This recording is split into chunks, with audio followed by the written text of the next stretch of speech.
California Adventure is at the very top of the list. I mean, sure, today it's a well-themed, cohesive, and dare I say, charming theme park. But when Disney's California Adventure first opened 20 years ago, it was a whole other story. And the tale of how this fundamentally broken Disney park came to be is filled with struggle, drama, and unrealized potential. So sit back, relax, and let's take a deep dive into the truly disastrous history of Disney's California Adventure.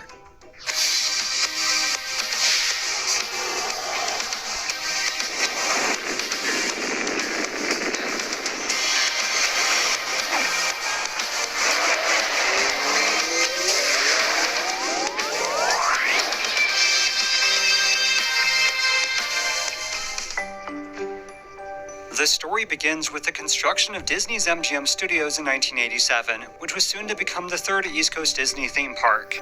However, back over on the West Coast in the city of Anaheim, Disney still had just a single theme park. Of course, the single theme park was the original Disneyland, but the park's lack of expansion was growing to be a major source of frustration within the company. You see, MGM Studios would solidify Walt Disney World as the ultimate vacation destination, taking multiple days or even a whole week to experience all it had to offer.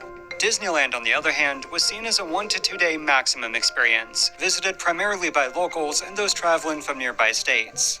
True, under the leadership of newly appointed Disney executives Michael Eisner and Frank Wells, the park had seen a dramatic revitalization in the mid-80s. But despite the surge in park admission, Disneyland was still far from the status of Walt Disney World. So as work began on Florida's third Disney theme park, so too began the mission of adding more Disney experiences to Southern California. It's very important in the way that we relate to this. You'll find as we get further and further into this that we get into, I suppose you have to admit, crazier and crazier ideas. The first attempt was actually a few years before MGM Studios opened, with a proposed second Disney theme